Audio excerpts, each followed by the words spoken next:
Hello, everyone. We're almost done, so thank you for joining us. And I want to thank our panelists for coming today and being willing to sit up here and answer various questions. So thank you all. So how I'm going to start, I'm just going to ask some general questions. I've created 2 questions per person, and once we get through those, we'll open it up to the audience to ask whatever questions that you have. So I'm going to start with a general question for each panelist. Please, easy one, please introduce yourself, including which municipality you work for, your title, and how long each of you have been with your current village or city. Hello, everybody. I'm Eric Weiss, the water director for the city of Elgin. I have been with Elgin for approximately 11 years, and just in the water director role for the past few years. My name is Kevin Gray. I'm the Director of Public Works and Engineering for the village of Carpentersville. I've been in Carpentersville for about 9.5 years. The last 2 years as the director. Good morning. My name is Paul Young. I'm the water operations superintendent for the village of North Aurora. I've been with them 31 years. Hello, my name is Mark Wolf. I'm the Director of Public Works for the Village of Montgomery. I've been with Montgomery for 8 years and 2 years as the Public Works Director capacity. Thank you. So our first question today is for Eric Weiss. In 2018, the City of Elgin prepared a lead service line replacement program implementation plan. Can you please describe the purpose of the plan and the end result? Who from the city side was involved in the process? And can you describe the degree in which city policymakers were involved? Sure. So the entire intention of that, putting that plan together was we recognized it was going to be a stepping stone. We were hearing a lot about the potential of legislation coming down that would totally change our methodology of handling lead services. Essentially, since the early 90s, in water main replacement projects and any underground projects that disturbed service lines, we would replace the city side of the service. So we would replace the service from the main to the V-box and leave it as a partial lead service line replacement. So in recognition of how we've been handling it and the significant amount of information that's been indicating the hazards associated with that disturbance for a period after the disturbance, we realized we had to do something. We had to first and foremost notify people of what was going on with their service lines, and then secondarily try to make it affordable for any methods of replacement of the private side of the service. So through that planning process, we came up with a solution that has, because of the legislation that's coming into effect in January, has essentially been a stopgap measure from that time to the present, which set up a program that allowed us to notify the residents, hey, we have a project that is impacting your service line. We issue filters for point of use filters for each residence, and then gave them a few different options on how to handle it. Obvious option, they could replace their own private lead service line. The second option was utilizing a city pre-qualified plumber and acquiring a loan up to $4,800 for the replacement of the private side, zero interest loan paid back on their water bill for a period of 5 years. Or the third option was a waiver, essentially acknowledgement that they had been informed of the disturbance to their lead service line. The follow-up question was who all was involved from the city side. Obviously, the water department was involved. We had several staff involved in it. But I have the benefit of a city manager that is very supportive of us in this and informing the residents and the council. So he very early on in the process, assigned staff from his office to help us through the process. But we had our IT department, our obviously manager's office, as well as our legal department and meter shop staff from the water department and our engineering group. Then the question was for the policy. How do you word that? In city involvement, and could you describe the degree in which city policymakers were involved? Right. So as I started off, the entire intention of this program was to inform our city council and the residents of the city of the challenges associated with disturbances to lead service lines. So I would say they were involved to the extent of that we would provide information to them and give them a couple of different options on how to handle it.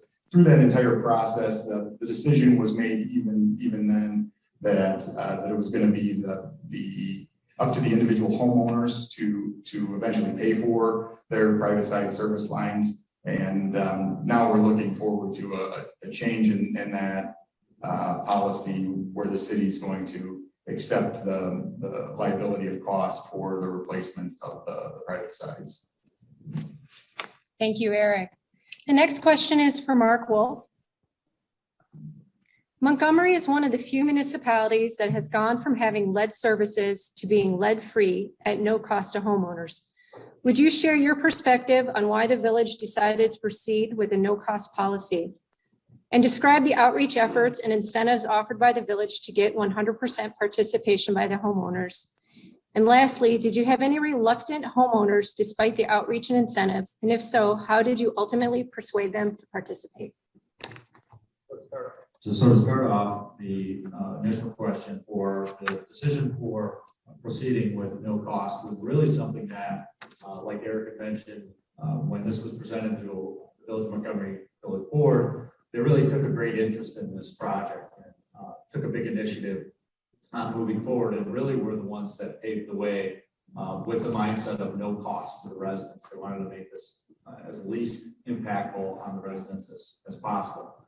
And part of that too was also derived from identifying the area in which most of the lead service lines existed and understanding that a lot of those areas were more hardworking families with lesser incomes would be greatly impacted by this. So to answer the first part of the question, that's where that came from. So unlike a lot of other municipalities where they do have to do a huge outreach to their elected officials in order to gain that momentum to get the elected officials on board, fortunately for Montgomery, we were kind of the opposite, where our elected officials were the ones driving that vote. Outreach efforts and initiatives offered by the village to get that 100% participation was huge. So we did a lot of outreach. As Mike pointed out during his presentation, which derived quite a bit from Montgomery's experience, was knowing, again, your demographic, knowing the target that you're going for. So a big thing that we did was in our outreach, understanding that we had a large Hispanic population in that area too that we were targeting. So making sure that all of that outreach was done in both English and Spanish was impactful. But again, reassurance throughout the project, I think, was key. Ensuring people that their drinking water was safe was something that we took a great effort and initiative towards. And then again, reiterating to residents that this was going to be at no cost to them, the least impact as possible throughout the process. And then the other thing that we had put forth is the fact that this was a one-time offer, kind of take it or leave it type of deal, whereas the village most likely is going to come back in order to redo any lead service lines after the fact. So we made sure to push those issues throughout the process to keep people aware. As far as incentivizing people, the thing that the village had come up with was an inconvenience fee. So understanding that we're impacting people, taking away from their time and their schedules was important throughout the process. So what the village did is we did a $500 inconvenience fee, in which was implemented after the meter was installed and completed. So once the meter was installed, the project was done, they were able to come in and be able to pick up their check for that $500. So on top of that, then the village also offered a $1,300 maximum reimbursement program for kind of those intangible things that were disrupted throughout the project, like Mike talked about in his presentation. So flooring material, the chance of you pouring a hole in a slab and being able to find that same material to patch back in, we knew was something that was probably pretty unrealistic. So we put forth that $1,300 reimbursement program to help people be able to make those remodeling or adjustments after the project was finished. We did require residents to turn in their receipts so we could verify that those receipts were in fact tied to this program, but that was something that was huge. That also helped, again, with the 100% participation. The last part of that question was, we really were very fortunate throughout the project when we only had one particular property that had hesitation to move forward, which again, I think is a lot said for our outreach program and making sure that we convey the information. But we did several attempts with that property owner. We utilized different staff members. So public works staff had gone out and talked with this particular homeowner resident. And then we also used building official that went out and explained the advantages. And then again, those advantages were also explained throughout the home assessment process. Once then they were able to allow us to complete that phase of it. So again, we kind of just gave that reassurance along the way. And what we found too was impactful in this one particular instance was the discussions that they had with their neighbors that had already completed the investigation portion and explained how easy it was to help persuade that process. So that's what we saw through our project. Thank you, Mark. My next question is for Paul Young, and it's not necessarily on lead service replacement, but it is on sampling. It is my understanding you have been conducting lead and copper sampling this year, and you will have to do sampling again next year as well. Please talk about the process you have been going through in identifying sampling sites. Well, back in 2001, when I became responsible for the water division, back then for the North Aurora, I kind of inherited the 30 different site plan for lead and copper. It was just a list that was there. We kept every triannually collecting our lead and copper samples, and I would do that to stop the list. It kind of made me wonder, a couple of years ago when we were doing it, I'm like, a lot of these houses I know were built in the 80s or 90s and are copper lines. So that most recently here, the year and a half ago or so, the village, we drilled and developed 2 new wells. And during that year, that going on was our triannual lead and copper collection year, which I did. And then I got a notice this past year that lead and coppers were due again. So I called them, I was like, what's this about? And they were like, well, any source water change now triggers 2 years in a row lead and copper sampling again. So I tried to explain that it's not for source water, it's in the same deep wells, but any change you do, additional wells, whether from the same aquifer or not, is considered a source change. So in further looking into that, I really worked hard with EEI, and I don't think our list is 100% accurate for what the standard is and the requirements.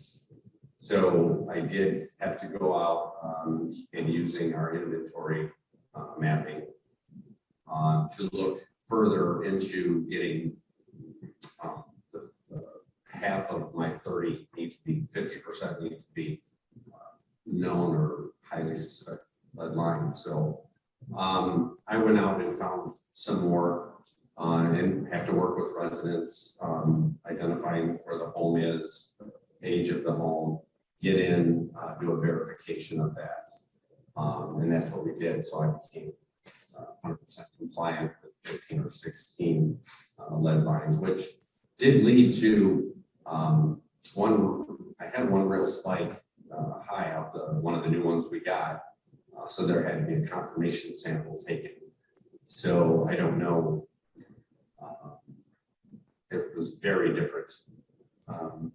results. But, so, I'm guessing there could be lab errors, there could have been, collection's not perfect.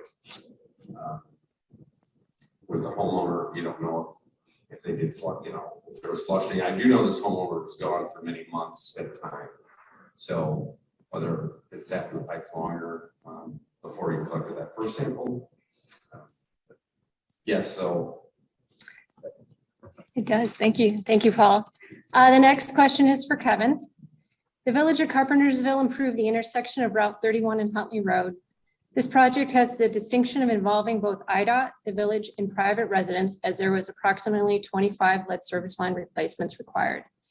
At what point during the project did you realize you had lead services? More specifically, was it factored into your design, or did it come known during construction?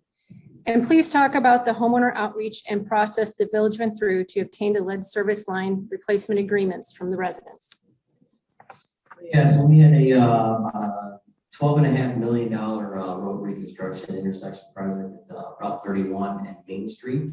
We were aware of some lead services because we started our inventory prior to the project starting. However, there was a lot of things up in the air with the IDA and the Illinois Department of Public Health. So we were going to do partial lead services on this project. Then we realized, right away, it was heavily congested. We were going to have a new pavement cross section, 12 inches of concrete pavement. With all those factors, we decided that we were just going to replace the lead services. So at that point, we went out, inventoried all of the properties along the corridor, and we came up with about 25 properties that had lead services. We included them at the last minute. We were about 90% complete on the plans. So we added them to the project and just basically paid for it, paid for the cost of our water and sewer funds. What we had to do is we only had about 3 months before our IDOT letting. So we had to notify the residents that they may have a lead service and try to get license agreements. So we actually reached out to the city of Galesburg, and they were willing enough to give us their lead service line replacement consent form or license agreement. We used that, and we got 25 of them in a matter of 3 months, and that's how we kind of captured all those in a short period of time. Thank you. Was that your public works staff that did that outreach, or was that more management or your consulting engineer? Yes, it was myself and the water superintendent. So the letter came from the water superintendent with the information on lead services, or lead lines, copper lines, galvanized pipes, and I did the acquired all the units. Thank you. Second question for Eric. You have recently opened bids on your first lead service line replacement project, which consists of approximately 400 lead service line replacements that will be funded through IPA's low interest loan program. The city has an estimated 13,500 lead and under unknown services. What factors and decisions went into deciding which lead service lines would be included in your first project? So the answer to this goes back to the work that we had done in 2018 with our city council and adopting or codifying the program that I outlined. Essentially, through that program for the next couple of years, as we would disturb service lines, we would give people the opportunity to participate in the zero interest loan program. In the end, that only ended up taking care of 25 services on the private side when we had disturbed a couple hundred of them.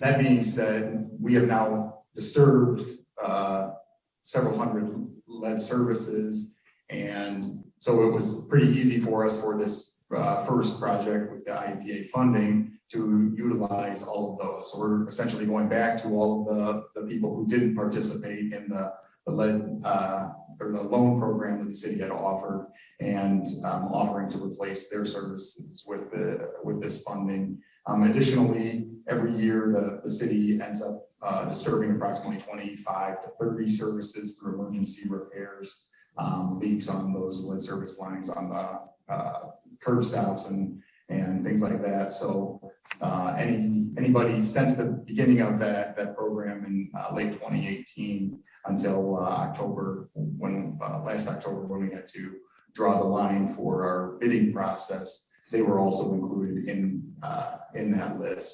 A couple things that I should mention: the vast majority of the projects that we've done are combined sewer separation project areas, and those happen to be in the older parts of town. So that kind of correlates well with low to moderate income census tracts. So that helped inform that decision as well. It kind of fell in line with multiple priorities for the city in identifying where to utilize this fund. Thank you. The next question is for Mark Wolf. During the construction phase of your lead service line replacement project, please describe the level of village staff involvement and what roles they played. Additionally, please touch on whether you replaced meters, and if yes, describe the process between the village and the contractor to accomplish this. So the level of involvement for Montgomery staff was, on the public works side was, I would say, minimal. We had our water and sewer superintendent checking in on the project probably daily, if not every other day. But we also had our consultant on site for construction observations, which made things a little bit easier for us there. We also had coordination with our inspectors. So both our building official inspector was on site each and every day, as typically they were averaging about 2 water services per day. So they developed a good rapport, not only with the building inspector, but also the plumbing inspector, to kind of have a good system where they were meeting at kind of a set time each day to establish a consistency for them to be able to do their observation and inspection. So that worked out well. Aside from that, there wasn't a ton of involvement.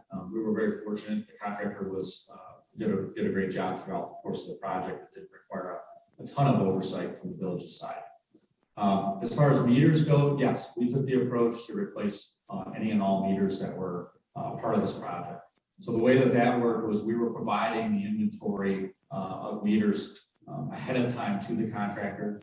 They had a Connex box basically on site in the area. So we were basically giving them inventory as needed, enough to keep them ahead. And then the plumber, when they were basically doing the installation of the valving inside the homes, would then install the meter. And then there was coordination with our customer service technician, basically at the end of each day, again, limiting the disruption to the residents. We tried to incorporate them all the same day. So as contractors coming in and out of people's homes, we tried not to have to come back additional day or two after to be able to complete the wiring to the MXU. In Montgomery, most of our MXUs are located on the exterior of the homes, so it made it a little bit more impactful that we got that work done again, coinciding with the same day construction, just to ease that burden. So that was basically the process. One of the things we also identified was some of our homes had meter setters inside. So we identified too that we didn't want to reuse any of those existing meter setters, as some of that copper may contain some type of lead. So that was something that we kind of learned on the fly too. So we were able to order new setters and again replace all that material so that we knew everything was good moving forward. Thank you, Mark. The next question is for Paul. It is my understanding the village is at the beginning of their policy discussions. However, I know you have replaced a few private lead services, more specifically what I like to call one-offs. Please describe the context situation encountered by the village that has led to single lead service line replacements to the meter. And please describe your resident coordination and how is that work being constructed in the field? And lastly, how is that work being funded?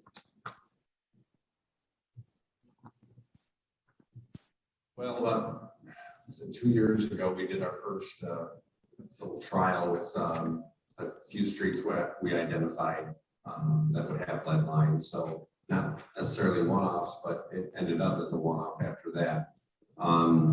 With the EEI as our design and construction engineer on this project, the village was about to redo these 2 streets, which, mind you, through my experience, we dug up many services there, and they were lead. So it was time to get that water main replaced and identify any lead lines all the way on the private side to the meters. In doing so, we went the route that Mike talked about and did the survey. Initially, the village, my own staff, we contacted the residents and got in every home except one from multiple tribes. In doing so, we identified there was 3 lead lines, actually 4, because the home we didn't get in, of course, was a lead line. And there was also 3 galvanized lines. At the time, they had not made the ruling that downstream of lead, galvanized pipe would be considered a replacement lead line. So, just this past few months, I noticed when we did the last hookup to the house that was unknown, it ended up it was a lead line. So we instructed the contractor just to go ahead and hook up to it. We gave the proper notice. I returned there numerous times, and then a few months ago, I saw the house was up for sale. So I got a hold of the contractor. Essentially, we got cooperation then with them. They were living out of state and renting the home. Came in, and the village went ahead and accepted the responsibility as they did the 3 lead lines through construction as a sample to try to do that in quantity. Going forward, we have another water main replacement program we're working on that will involve water main known lead lines from the water main and B boxes. And we are now just starting the process.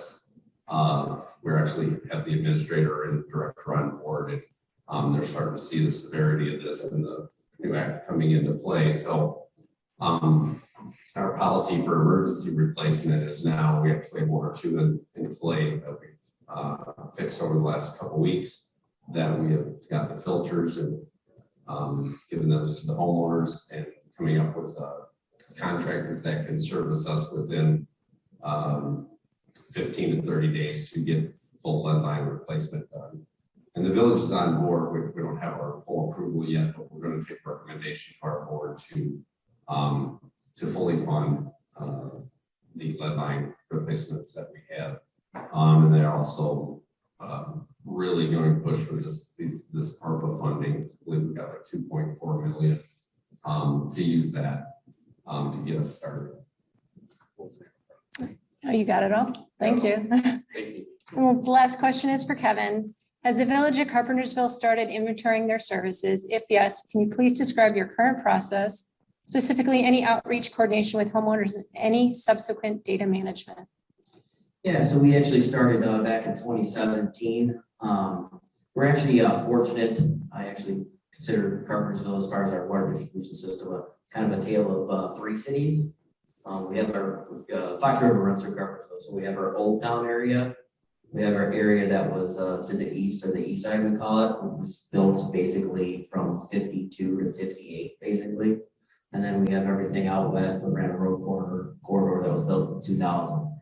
So we knew that we had all our lead services, because we had an old heavy sand cast water main that had lead services strictly in our Old Town area.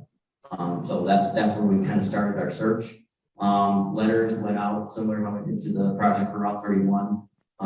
Letters went out to all the property owners in that Old Town district, along with pamphlets showing the, trying to allow us to get into their home to see if they had the lead service lines, copper or galvanized lines. It's been a struggle, definitely with COVID. So we took a year off, basically. Nobody was allowed to go in the houses for an entire year because of COVID, so that's kind of slowed us down. But I would say we're probably about 40% complete. But that's one thing. If you haven't started your lead service, I mean, everybody said started it, but put more personnel on it, because it just seems like it just sits out there and it doesn't get finished, and it's something that we're going to have to get finished and moving forward. So. And how do you manage your data that comes in? How we manage it? We actually manage it through the old school way with an Excel file, basically. So it works for us. The previous water superintendent, that's what he wanted to use. It was easy for him. He wasn't too tech savvy, so that's what we use. Thank you. So that's the last of my questions. I'd like to open it up to the audience. And if you have any questions, there's Pete in the back has a microphone. He can bring it over to you. So we'll take any questions that you might have.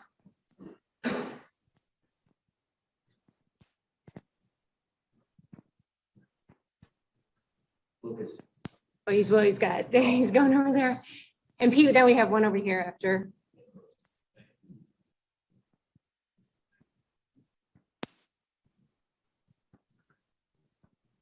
I think I'm loud enough. For the utilities or communities that provided loans previously to replace the private side service lines, have any of you offered loan repayment forgiveness or reimbursements of any sort or anything like that with those folks that took advantage in the past, but now maybe your community pays for the whole replacement? Thanks for the question. Yeah, so we just approved our intention to award our first project where the city is replacing from the D-box into the home, the private side of the service. But that is our intention to go back to all of those 25 people that participated in the loan program by the city and reimburse them. So essentially forgive all of the principal on that and even the fund or the monies that they repaid already. So essentially our intention is that there's no perception that they've been penalized for proactively replacing their private side service.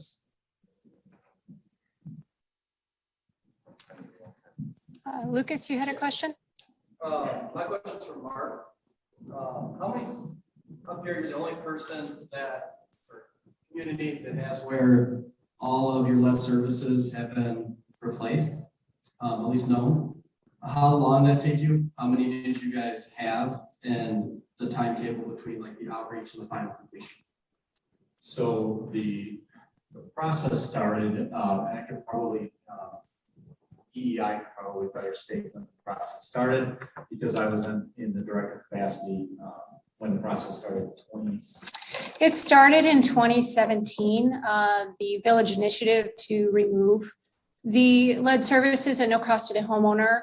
It did change, there was a little bit of change in course because during that time, during design engineering, IPA had came out with a principal forgiveness program at that time. It was up to, I believe, up to 50% of your cost, up to $1 million.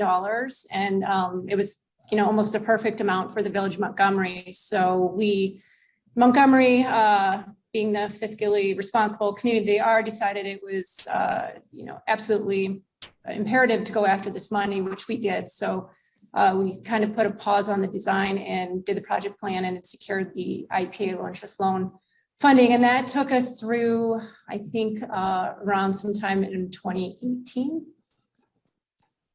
And then there was 106 lead service lines that were identified and placed through our project. We had a large amount, I think it was over 100 of them, were in one section, one subdivision. And then we had a few stray lead services that were located in our downtown area in Village Hall. We also did survey other areas or other homes in that area without finding any lead service lines. So 106 for the total at the end. So to finish your question, Mike, you might have to remind me of the dates, but I believe we started construction in 2019. Fall of 2019, we got, I think, maybe 30 of the 100 and some odd done before the weather got too cold for the directional drilling machine. And then you all know what happened in 2020. COVID hit, pandemic. Obviously, we couldn't go back into these people's homes and resume replacing their services. So there was a pause on that. We did, I think it was in about June of 2020, we did send out notices that we would like to resume. And what we did, work with the contractor to develop COVID protocols at that time. We had issued in all the residents and posted them actually out in the subdivision. The Public Works had signs on the subdivision And surprisingly, everyone, following COVID protocol, everyone was fine with us coming back into our home. Our last service, so we probably had 70 some odd services left. We started in June. Our last service was drilled in the end of August.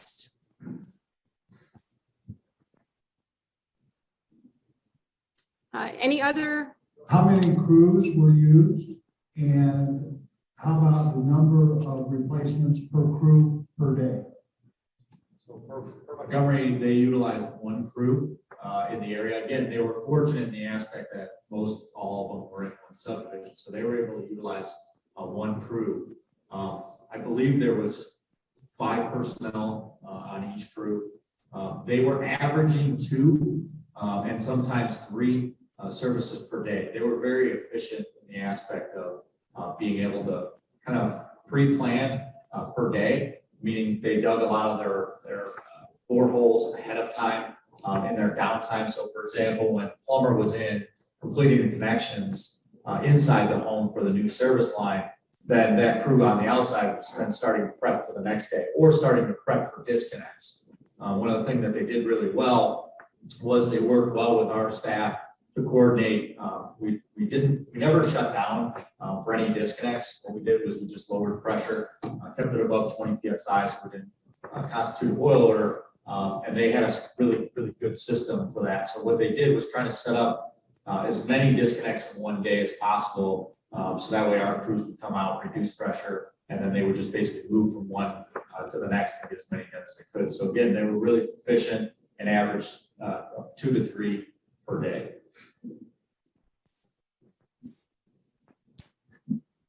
So on our project, we spec'd out the horizontal threshold drilling, and so we had an underground contractor, and then we had a drilling contractor. The underground contractor did the same thing, pre-dug the holes, and would have have that all ready for the drilling contractor, and they were actually averaging about 5 a day. So it basically took them about a week. We did have one that was on our hill, and we had silty, sandy, big boulder cobble. He was not able to drill that one, so we did have to open cut one. I've got a quick question for anybody up there. So you also have faced the numbers of the system unknowns. So I'm specifically going to ask it again, the public side of the service between the fee box and the main. How are each one of your communities going about trying to identify that portion of the service? North Aurora is very fortunate that over the last 25 years, our village has been very aggressively changing out older infrastructure, especially water main. So I've had the great experience of being part of that, and then just historically knowing what of our water mains and faucets map that it has been replaced. So I know 75–80% of our older infrastructure is not led from the main to the V boxes on the public side. I know that's not going to answer your question, but in the areas that we do still know that we have older water main, and I'm very aware and have repaired numerous lead lines and partially repaired. But we also know that's water main that needs to be replaced or even relocated. That's in backyard water main. So to answer your question, the remaining questionable areas are going to either be unearthed, potholed, or when we have to get to that point. I guess that's why they're giving us 3 years to do the full inventory. Sure.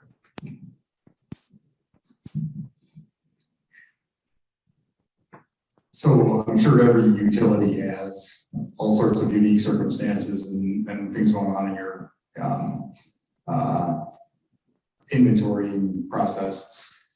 For Elgin specifically, for many years, we've had an ordinance that we actually pursued to replace the inlet and outlet valves on the meter with ball valves. And included in that, very often, they would replace a small section of the service line down below the grade with copper. So we have this unfortunate circumstance where by just trying to identify the service line type or material type inside the home, we will see copper, and actually the vast majority of it is lead. So we're going on a much more conservative approach in our inventorying that we anticipate that they are lead.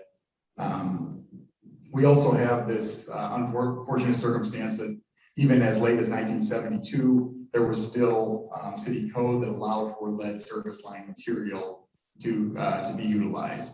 Anecdotally, it appears that in many of the subdivision installations that were done in the mid to late 60s were copper. And for those areas that we know that the entire subdivision is copper, we've been able to improve our inventory to that end. But if we don't have that good of to answer your question, we are anticipating that at least 75% of our unknowns, so we're about 2,000 unknown on that. We're anticipating that about 75% of those are lead.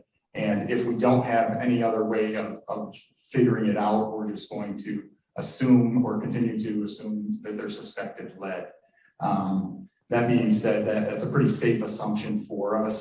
So even if we come across one or two that had been changed out that we missed, we're going to most likely get to that point in it. I should point out that when we go into capital improvement projects, if it isn't known, we do actually do through the design phase of the project, we will do hydro excavating on both sides of the curb stop to inform ourselves and inform that design process of what the service line material is on both sides of that. Each individual service line is going to be disturbed. Any further questions? Seeing none, I just want to thank all four of our panelists for being brave enough to come up here and share your stories and experience. So thank you very, very much. I appreciate it.